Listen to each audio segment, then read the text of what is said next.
1. Introduction à la notion de psy. 1.1 Origine du terme et histoire des recherches psychiques. Le mot psy vient de la 23e lettre de l'alphabet grec, psy, souvent utilisé comme symbole de la psyché et de l'esprit humain. Ce terme a été choisi au XXe siècle pour désigner l'ensemble des phénomènes dits psychiques, ces manifestations où la conscience semble agir au-delà des limites du corps ou de la matière. Sous ce simple signe grec se cache tout un champ de recherche fascinant, à la frontière entre la science, la philosophie et le mystère. Les prémices antiques. Bien avant que le mot psy n'apparaisse, les civilisations anciennes parlaient déjà de forces invisibles. En Égypte, les prêtres évoquaient le ka, double énergétique de l'homme.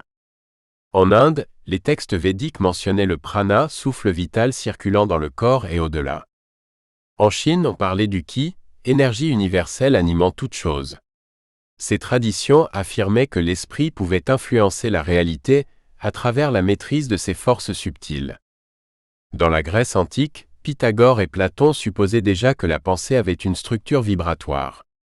Pour eux, l'univers tout entier résonnait comme une harmonie, et l'âme humaine participait à cette symphonie cosmique. Les débuts de la recherche occidentale. Au XIXe siècle, la fascination pour le magnétisme animal de Franz Mesmer inspira une nouvelle ère d'expérimentation. On commença à étudier la suggestion, la transe et les états modifiés de conscience. Ces travaux jetèrent les bases de ce qu'on appellera plus tard la parapsychologie.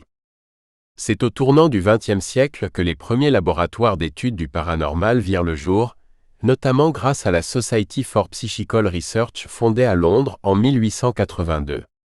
Des savants comme William Crookes, Frédéric Myers ou Charles Richet, prix Nobel de physiologie, cherchèrent à comprendre scientifiquement la télépathie, la clairvoyance ou la psychokinésie.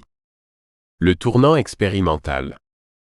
Dans les années 1930, un chercheur américain, Joseph Banks Rhine, à l'université de Duke, introduisit le terme psy dans ses expériences. Il mit au point les célèbres cartes Zener, symboles utilisés pour tester la perception extrasensorielle. Ces résultats, bien que controversés, ouvrirent une voie nouvelle, la possibilité que l'esprit humain puisse interagir avec la matière d'une façon encore inconnue.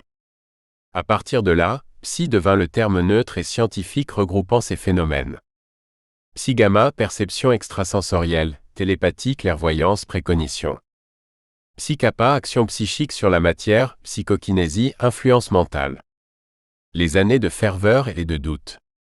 Entre les années 1950 et 1980, de nombreux laboratoires universitaires se consacrèrent à la recherche psy, notamment aux États-Unis et en URSS. Des expériences furent menées sur les médiums, les moines tibétains, les militaires sensibles à distance. L'armée américaine elle-même finança des programmes secrets tels que Stargate Project, visant à explorer la vision à distance pour des applications stratégiques.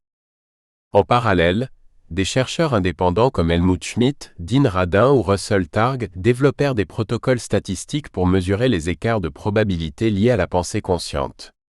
Certains résultats montrèrent des corrélations troublantes entre l'intention humaine et le comportement aléatoire de particules électroniques. L'époque contemporaine. Aujourd'hui, la science dominante reste prudente face au psy. Pourtant, des physiciens, neuropsychologues et ingénieurs poursuivent les études sous d'autres noms.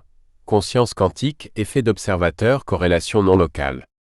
Les expériences menées dans des instituts comme l'Institute of Noetic Science continuent d'explorer la relation